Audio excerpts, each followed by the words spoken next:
너희에게 이것이 재물이라 말하거든 알게 한 자와 그 양심 위하여 먹지 말라.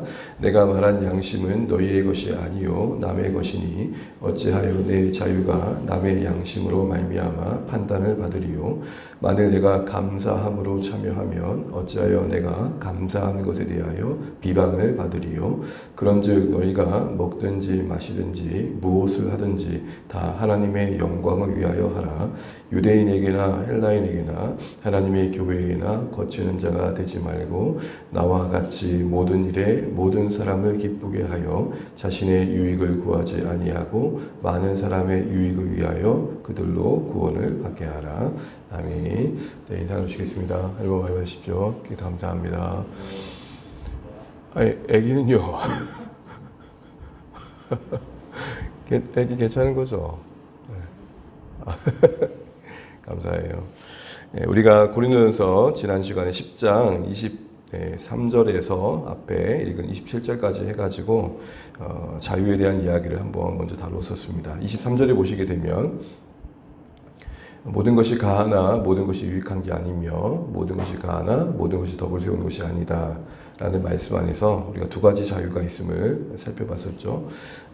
모든 것이 가하다라는 말의 반복처럼 누릴 수 있는 자유에 대한 이야기를 바울이 먼저 24절에서 27절까지 했었습니다. 그 누릴 수 있는 자유라는 내용은 다른 것이 아니라 고린도 교회 내에 소위 약한 양심을 갖고 있는 성도들을 향한 권면이었습니다. 약한 양심이라 함은 우상에게 바쳐진 그 재물을 하나님께서는 허락하셨으면 먹을 수 있는 것으로 허락하셨음에도 불구하고 스스로 이건 먹으면 안 돼라는 의식과 또 몸에 밴 습관과 간습에 매여서 그걸 먹고 대하는 것 자체를 두려워하고 찜찜해하는 거죠. 한마디로 지나친 어떤 종교적인 조바심이 신앙의 자유를 빼앗고 일상을 부자연스럽게 만들고 또 그렇게 매여있는 성도들 주변의 사람들을 되게 불편하게 하고 부담 주는 그런 상황들을 염두하고 했던 말입니다. 그 약한 양심은 분명 보호받고 존중받아야 될 자리이지만 또 한편 자라가야 될 자리라는 것입니다. 그래서 그들에게 필요했던 것은 바른 지식이죠. 그 약한 양심이 바른 지식 안에서 강해질 필요가 있었다는 것입니다. 사실은 이 부분은 참 신앙생활하면서 우리가 많이 우리 현실 속에서 고민되어지는 부분이 참 많습니다. 우리가 가지고 있는 어떤 몸에 밴 어떤 습관들, 우리의 신앙생활의 어떤 규칙들, 간습들 이런 것들이 다 각각 경험 속에서 다르다 보니까 그것이 그 자체로는 옳고 그름의 문제가 아님에도 불구하고 서로를 향한 어떤 불편한 마음과 왜 저렇게 하지? 라는 생각들을 갖게 하는 이유가 될 때가 있기 때문이죠. 그러면서 일단 우리 자신 안에서는 이런 부분들을 좀 뛰어넘는 지식이 필요합니다. 어떤 한 가지를 선택할 수 있지만 그 한 가지밖에 없다라고 생각하는 건 또 다른 거겠죠. 신앙의 스펙트럼이 이렇게 하나님께서 허용하신 범위가 이 정도인데 우리는 이것만을 가지고 이야기하고 있다면 그 밖의 영역의 사람들은 상당한 정죄의 대상이 되겠죠. 그런 의미에서 여러분 우리가 양심에 대해서 분명한 좀 판단을 좀 할 필요가 있는 것 같습니다. 누림의 자유와 관련해서 좀 다시 한번 생각해 볼 것은 우리는 분명 양심을 섬기는 사람이 아니라 말씀을 섬기는 사람이라는 거죠. 그래서 내 양심의 어떤 찜찜함과 불편함, 부담감을 더는 게 사실은 신앙생활의 그 자체의 목적이 되면 안 된다는 것입니다. 그런 의미에서 참 바른 지식이 필요합니다. 예를 들어서 하나님과의 관계 속에서 하나님은 나를 그리스도 안에서 품고 계시고 사랑하고 계시고 용납하고 계심에도 불구하고 마치 자녀가 부모님 눈치 보는 거죠. 이렇게 하면은 싫어하실 텐데 이렇게 하면은 내가 벌 받는 거 아니야? 이거를 이제 종교성이라 그런 거잖아요. 그런 어떤 찜찜함과 눈치 보는 마음과 종교성의 근거에서 하나님의 앞에서 뭔가 신앙생활을 하고 있는 모습들은 우리의 양심이 지금 뭔가 자유를 얻지 못하고 있는 거죠. 두 번째로는 일상생활에서 성속이 너무 분리가 심해가지고 예를 들어서 영화를 우리가 보면서도 이 시간에 말씀 봐야 되는데 편하게 하루의 시간, 지금 지친 몸을 좀 달래기 위해서 내가 할 수 있는 편안한 일들을 하고 있음에도 불구하고 이 시간에 기도해야 되는데 물론 우리가 말씀과 기도로 하나님 앞에서 우리의 삶을 추스리는 게 필요하지만 일상의 심마저도 허락하신 그 삶의 영역마저도 우리가 너무 강압적으로 그 자체를 부정하게 보는 것도 사실은 자유롭지 못한 거죠. 하나님은 전인격적인 하나님 아니십니까? 우리의 감정이 노동에 지쳐서 때론 누군가의 대화를 조금 쉬고 싶은 마음도 이해하시고, 우리의 육신이 뭔가 지쳐 있을 때에 차마 말씀 한 장 별 수 없는 형편도 이해하시고, 물론 그 각자가 하나님 앞에서 책임감 있게 자신의 삶들을 감당해가는 전제 아래서 말씀을 드리는 겁니다. 쉽게 말하면 하나님과의 관계 속에서 그렇고 일상 속에서 그렇고 하나님이 부여하지 않으신 짐을 스스로 짊어지고 괴롭게 하는 삶을 살고 있다면 우리의 양심은 분명 진리의 빛이 필요한 것입니다. 진리 안에서 자유가 필요하다는 것이죠. 양심에 우리의 삶이 분명히 비춰져서 옳고 그름을 판단할 수 있는 기능도 해야 될 것입니다. 근데 그것은 언제나 그 전제는 그 양심이 바른 지식을 갖고 있을 때입니다. 이와 같은 누림의 자유에 대해서 바울이 이야기한 다음에 오늘 모든 것이 가하지만 모든 게 유익한 게 아니며 또 모든 게 덕을 세우지 않는다는 측면에서 이야기를 28절부터 하게 됩니다. 앞서 누림의 자유를 이야기하기 위해서 우상의 제물과 관련해서 두 가지 사연을 이야기했었죠.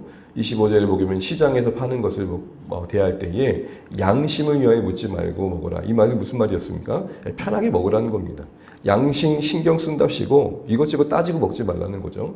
같은 원리를 다른 사연 속에서 이야기하는데 27절도 보게 되면 시장에서 물건을 살 때 외에 다른 경우입니다. 불신자 친구에게 초대받았을 때에도 27절 끝절을 보게 되면 뭐라 그럽니까?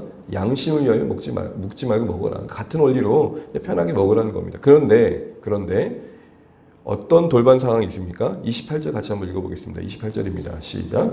누가 너희에게 이것이 재물이라 말하거든 알게 한 자와 그 양심을 위하여 먹지 말라.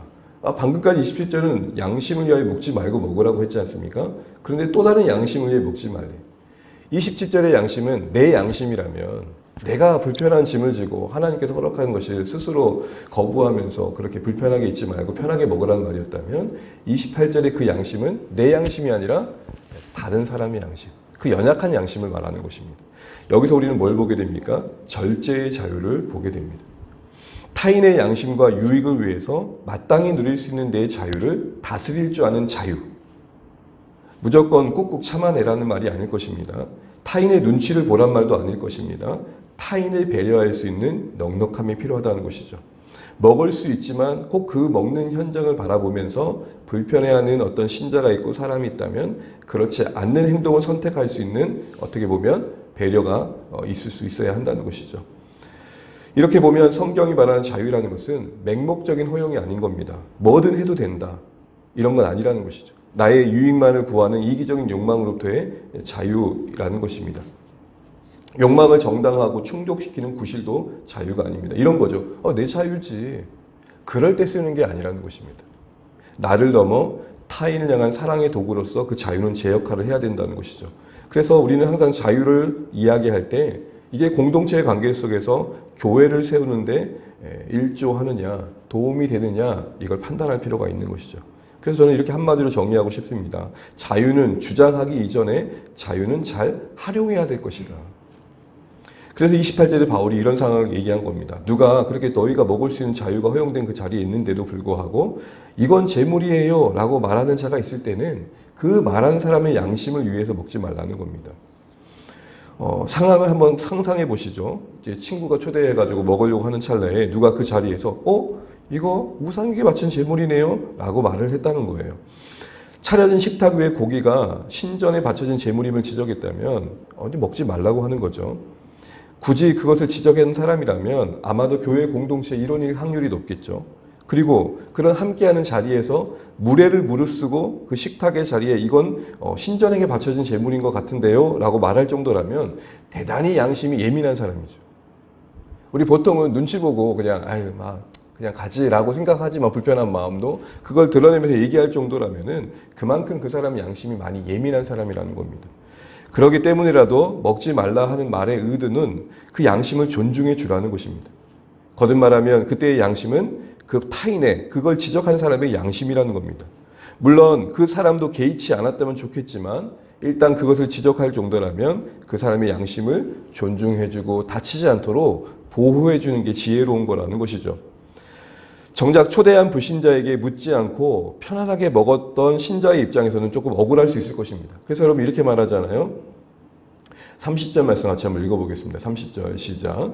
만일 내가 감사함으로 참여하면 어찌하여 내가 감사하는 것에 대하여 비방을 받으리요. 앞에 부분을 보게 되면 감사하고 기도하면서 하나님 감사해요 라고 먹으려고 했다라는 겁니다. 그런데 어떤 한 신자가 이거 제물인데요. 제물에게 바쳐진 음식이에요. 라고 이야기를 꺼냈다는 것이죠. 그럴 때 정작 맛있게 먹으려고 했던 신자의 입장에서는 그게 갑자기 침해당하는 부당하다는 생각이 들 것입니다. 그걸 염두하고 바울은 뭐라고 얘기하냐면 네가 감사하는 그것에 대해서 비방을 받지 못하도록 해라 라고 말합니다. 29절에서는 비방이란 말을 판단으로 바꿔서 말합니다. 29절도 같이 한번 읽어볼게요. 내가 말한 양심은 너희의 것이 아니요 남의 것이니 어찌하여 내 자유가 남의 양심으로 말미암아 판단을 받으리요. 판단을 받으리요, 비방을 받으리요 라고 말을 하는 거 보니까 소신껏 행동해라 라는 뉘앙스로 들려질 수 있지만 이 말은 맥락상 뭐냐면 너의 자유로운 행동이 타인의 양심에 의해 비판받을 여지를 아예 만들지 마라 이 말인 겁니다. 어찌 비방을 받으리요, 어찌 판단을 받으리요란 말은 그거 뭐라고 그 매여서 그렇게 누리지도 못해 소신껏 해 이런 말이 아니고 혹시라도 그런 일이 있지 않도록 하는 게 옳지 않겠어? 이렇게 말하는 겁니다. 지금 이건 무상제물이에요 라고 지적하는 사람이 잘했다고 말하는 게 아닙니다. 그도 그 약한 양심이 앞서 말한 것처럼 누림의 자유로 나와야 될 것입니다. 바른 지식 가운데 그 약한 양심이 강해져서 하나님의 모든 것의 모든 것 되심을 인정하고 감사함으로 받으면 버릴 것이 없다는 신앙의 자리로 나와야 될 것입니다. 그러나 아직 그러지 않은 형편 속에 있는 신자의 약한 양심을 바울은 존중해 주는 게 복음의 원리다 이렇게 얘기하고 있는 것입니다. 다른 사람의 그 약한 양심을 배려하는 복음의 요구가 가장 우선된다는 것이죠. 근데 여러분 저는 이런 생각이 들었어요. 이렇게 신앙생활가 지금 피곤하다. 어떻게 보면은 배려하지만 눈치잖아요. 편하지 않잖아요. 그런데 그게 편해지고 그게 어느 때든지 그렇게 자신의 모습을 바꿔올 수 있고 그게 별로 불편하지 않는 게 바로 뭐냐? 자유라는 것입니다. 기꺼이 나를 누군가의 약한 양심을 세우는 데 있어서 나의 불편함을 기꺼이 감수하는 것. 그게 바로 자유다라고 얘기하는 것이죠. 왜 이렇게 해야 됩니까? 31절입니다. 같이 한번 읽어보겠습니다. 그런즉 너희가 먹든지 마시든지 무엇을 하든지 다 하나님의 영광을 위하여 하라. 신자의 삶의 기준은 내가 얼마나 많은 걸 지금 누릴 수 있느냐라는 행복이 아니라 거룩이며 하나님께 영광되는 것이기 때문입니다.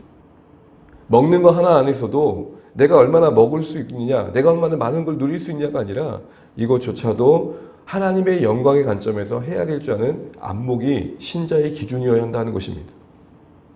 마땅히 내가 누릴 수 있는 자유라는 측면에서 먹고 마시는 것을 기꺼이 하는 것 허용된 거지만 혹 그것을 지켜본 어느 신자가 불편해하고 그 양심이 어려움을 겪는다면 하나님의 영광을 위해서 그것을 기꺼이 다스릴 줄 아는 걸 요구받고 있다는 것이죠. 그래서 여러분 하나님께서 이런 상황에서 어떻게 행동하길 원하시는지를 구체적으로 바울 다시 한번 이렇게 정리합니다. 우리 32절, 33절 말씀 읽고 말씀 정리해 보겠습니다. 시작. 유대인에게나 헬라인에게나 하나님의 교회에나 거치는 자가 되지 말고 나와 같이 모든 일에 모든 사람을 기쁘게 하여 자신의 유익을 구하지 아니하고 많은 사람의 유익을 구하여 그들로 구원을 받게 하라. 아멘. 타인의 영혼의 구원을 위해 유익을 위해 걸림돌이 되지 않는 것 바로 그게 하나님께 영광이 된다라는 겁니다. 지금 바울은 어쨌든 한 사람의 거룩을 위해 한 사람의 구원을 위해서 먼저 구원받은 신자가 조금 더 지식이 있는 신자가 자신을 낮추는 자리로 갈 수 있도록 지금 권면하고 있는 것입니다. 그게 하나님께서 기뻐하시는 삶의 모습이라는 거죠. 이것은 모든 사람이 기쁘게 한다는 표현이 그런 의미에서 비율을 맞추란 말이 아닐 것입니다. 상대를 배려하는 가운데 내 권한과 권리를 유익을 위해 내려놓을 수 있어야 한다는 것이죠. 여기서 참 중요한 거 한 가지를 알게 됩니다. 하나님께 영광된다는 게 그렇게 모호하거나 막연하지 않다는 것입니다. 하나님께 영광된다는 것은 구체적인 관계와 공동체 속에서 사랑의 이해와 배려하는 모습으로 드러나야 한다는 것이죠. 영혼을 살리기 위해서 여러분이 뭔가를 희생하고 있다면, 영혼을 섬기기 위해서 여러분이 뭔가를 내려놓고 있다면, 여러분이 영혼을 섬기기 위해서 조금 더 자존심을 내려놓고 물질과 희생이 있고 시간에 들여짐이 있다면 그게 하나님께 영광이 된다라고 말씀하고 있는 것입니다. 우리의 삶에 그런 의미에서 지금 신앙의 관점에서 이 현장을 본다면 먹을 수 있냐 그렇지 않느냐는 신학적 판단을 근거로 시시비비를 가리는 게 승리가 아니라 지금 이 현실 속에서는 그 약한 양심을 보호해주고 그 양심이 자라기까지 기다려주는 게 승리다. 이 얘기를 하고 있는 것입니다. 여기서 여러분 중요한 거 한 가지 다시 한번 보게 되죠. 신앙은 거듭 말씀드린 것처럼 정답보다 해답을 찾아가는 지혜가 필요한 것입니다. 잘 해내는 것도 중요하지만 더 중요한 것은 함께 갈 줄 아는 여유와 넉넉함과 기다림과 붙들어 줌일 것입니다. 잘하는 관점에서 본다면 잘하는 사람끼리 팀을 꾸려가지고 열심을 내는 것만큼 최고의 상황은 없겠죠. 그러나 교회는 그런 것이 아니다라는 것입니다. 사랑의 이해와 배려와 섬김의 희생이 필요한 것이고 그것 자체로 하나님은 영광 받아주신다는 겁니다. 예를 들어서 어떤 사람이 연약하고 뭔가 기다려줌이 필요해서 전체적으로는 뭔가 좀 늦어지고 있다면 그걸로 인해서 하나님의 영광이 가려지는 게 아니라는 것입니다. 그 기다려주는 자체가 그 연약한 양심을 위해 연약한 신자를 위해 함께 버텨주는 것 자체가 하나님께 영광이 된다라는 것입니다. 왜요? 그게 가장 주님을 닮은 모습이기 때문에. 그래서 여러분 11장 1절 한번 읽겠습니다. 11장 1절 이렇게 말합니다. 11장 1절입니다. 시작. 내가 그리스도를 본받는 자 된 것 같이 너희는 나를 본받는 자가 되라. 그 모습이 예수님을 가장 닮는 모습이고 나도 그렇기 때문에 그 예수님을 닮아서 너희에게 그런 모습을 보여주고 따라오라고 이야기하고 있는 것이야 라고 이야기하고 있는 것이죠. 예수님이 이 땅에 섬김을 받으려 오심이 아니라 섬기기에 오셨다고 하셨던 것처럼 다른 사람을 섬기기 위해 자신의 목숨을 다른 사람을 위한 구원의 대속물로 주셨던 것처럼 말이죠. 여러분 여기서 다시 한번 우리 삶을 돌아보시면 좋겠습니다. 나의 삶의 지금의 모습이 하나님께 영광이 된다는 게 뭘까? 한때 여러분 잘 아시는 것처럼 고지론이라는 게 있었습니다. 가능한 한 성공한 모습이 하나님께 영광 되어진다. 세상 사람이 봐도 박수 쳐줄 만한 자리에 있는 것이 하나님께 기쁨이 된다. 근데 여러분 오늘 성경은 적어도 하나님께 영광되는 삶은 그런 삶과 전혀 관계가 없음을 말합니다. 부름받은 그 삶의 자리에서 내가 어느 한 연약한 자를 품고 있다면 주께로 돌아갈 영혼을 위해서 눈물로 기도하고 기다려주고 있다면 그 기다림 자체가 그 사랑의 행위 자체가 하나님께 영광이 되어지는 거고 그게 가장 주님을 닮는 모습이라는 거죠. 저는 주 안에 모든 사랑하는 가족들이 주님을 흉내내는 수준이 아니라 주님을 닮아가는 자리에 있기를 간절히 바라봅니다. 우리 모두가 주님을 닮는 모습으로 서로를 바라볼 수 있는 자리에 있기를 바랍니다. 그것은 대단한 자리에 서서 누가 봐도 인정받을 만한 자리에 서서 박수 받는 게 아니라 누군가를 위해 기꺼이 박수 쳐줄 수 있는 마음을 지켜내는 것일 것입니다. 말씀을 맺겠습니다.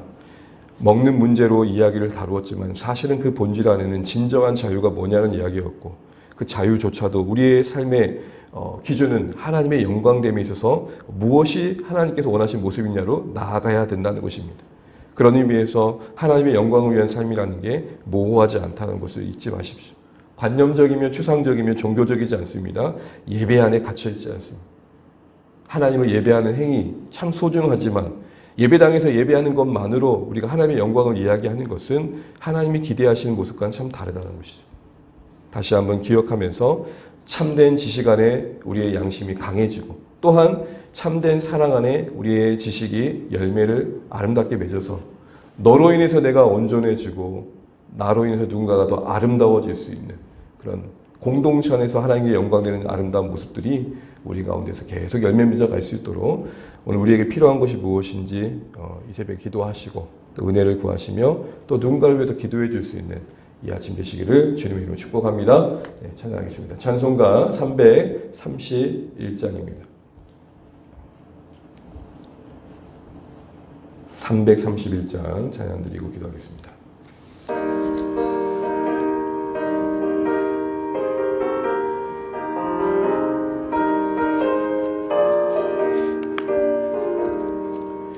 영광을 받으신 만유의 주여 우리가 명령을 따르리라 베푸신 은혜를 감사히 알고 진실한 마음으로 섬기겠네 구주의 은혜 주시는 대로 영원 섬기겠네. 찬송하겠네.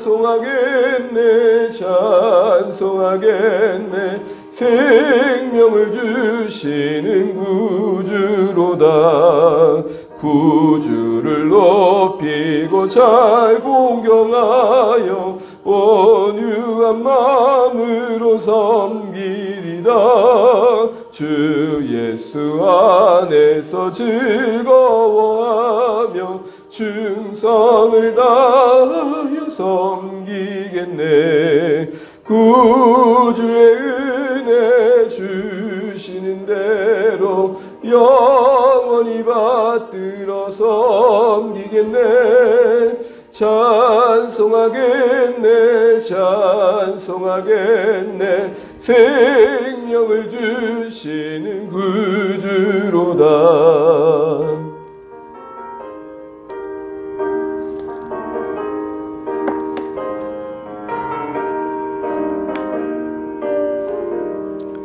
예수를 믿고서 늘 사랑하여 참 기쁜 마음으로 섬기리다.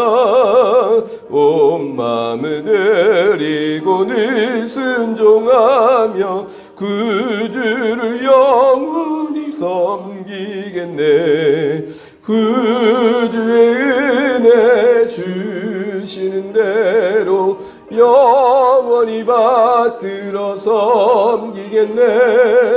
찬송하겠네. 찬송하겠네. 생명을 주시는 구주로다.